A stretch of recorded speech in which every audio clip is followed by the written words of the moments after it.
Okay, this is Ben Doughty for Sugar, Silk and Stretch with former WBC light middleweight champion.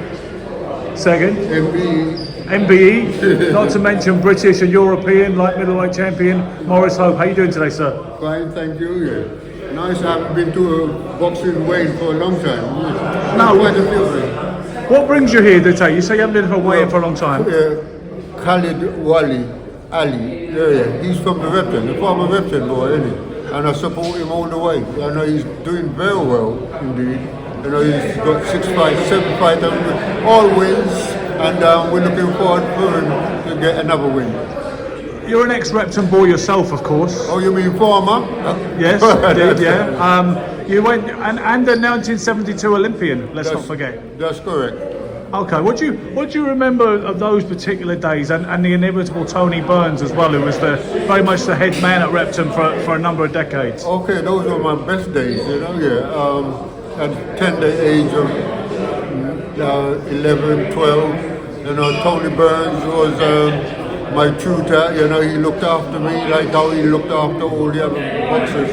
Made sure that we got the right fights, you know, and of course we've got to win. Make sure that we're winning, and of course we've got to keep the Repton club name up. And in fact, I miss Tony Burns very much indeed. You know, yeah. But such is life. Yeah. Then you turned pro with Terry Lawless. Yeah, in fact, yeah, Tony Burns. Tony Burns was made the recommendation. Yeah. He says to me, you know, yeah, out of all the managers in today's boxing, Terry Lawless is a fine gentleman, and you know, he introduced me to him, and he was a fine gentleman. He looked after me, you know, as good as any manager, you know. Really? And I'll never forget him.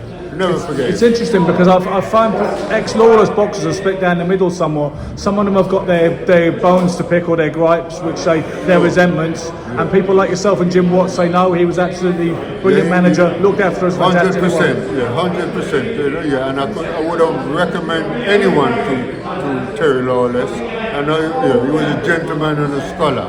Yeah, he looked after his boxers. I can't understand, you know, why the other boxers should speak that way, but you know, to each his own. Indeed.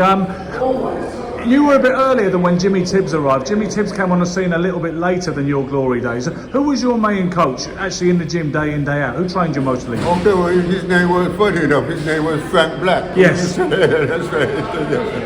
You know, from Ireland. And he looked after us, we became friends, as well as, you know, my coach, and I had no qualms about him whatsoever. He did the day-to-day work in the gym with you, the nuts and bolts. He did, and you know, over the years you get used to your partner, you know. There was less southpaws about in those days, and yet oddly enough, at one point in the early 1980s in this country, we had 3 world champions, all southpaws, yourself, Jim Watt and Alan Minter. That's correct. It's just a coincidence, isn't it? Yeah. You know, Jim Watt, you know, one of my best friends, you know, he came down, you know, and we clicked together, and we used to, you know, did a little sparring also, you know, and funny enough, you sparred with Jim Watt? Yeah, just was light, you had to go a bit easy on him, different weights, different weight, but you know, we took the time with one another.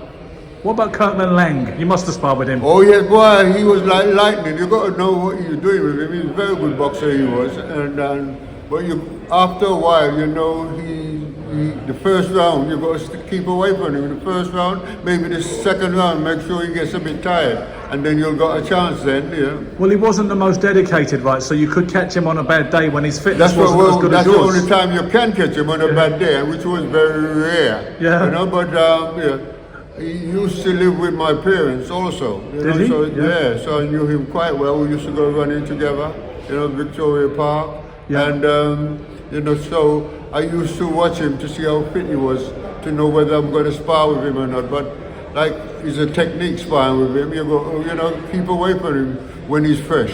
Yeah. You know, and you wait till he's tired. That's the only chance you've got with Kirkland. You know, God rest his soul.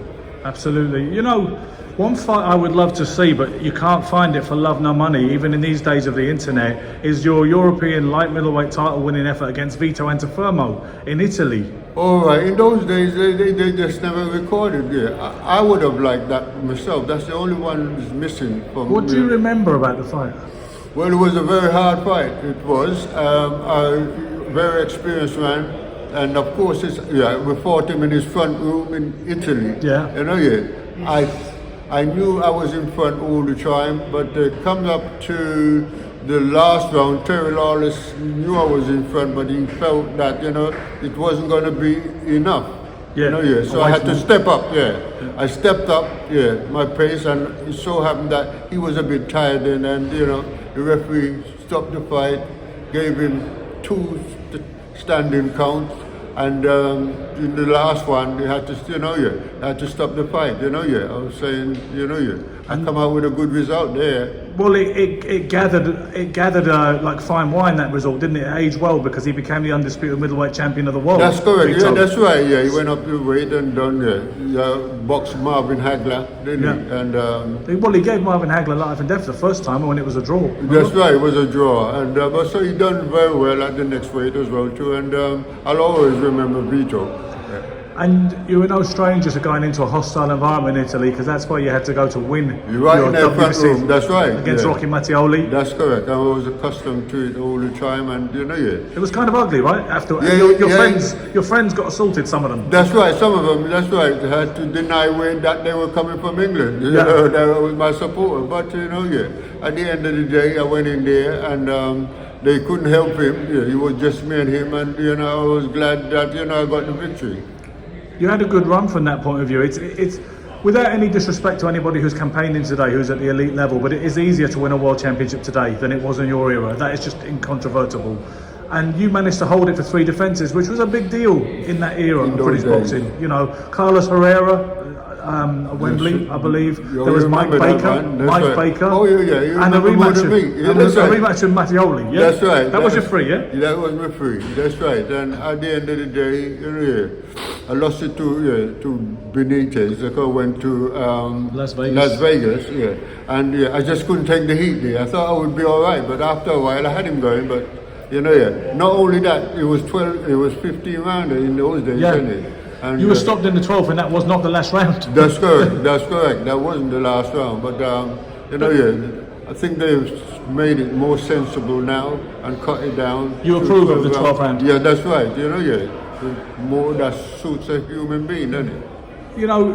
I believe you admitted one time in an interview that Benitez got under your skin before that fight started because he was getting in your face and pushing you in the ring centre in the referee's instructions. Yeah. And you said you forgot the game plan and being cool and being professional. And you just thought, I just want to smack his face in. Yeah, that's why he done me there. That's why that was a good trick for him, because I think that's what really done me. Because I wasted a lot of energy just getting him and hitting him and stuff. In fact, one time he packed up. He didn't. They had to push him out. Yeah. You know what I mean? He was very kind of erratic and eccentric. He wasn't a regular guy, I don't believe. No, that's right. And plus, he knew all the tricks. He's very experienced because he started at the age of 16. His first world title. 17, yeah. 17, and his first bout was yeah. when he was like 6 years old. 6 years old. That's right. Yeah. So.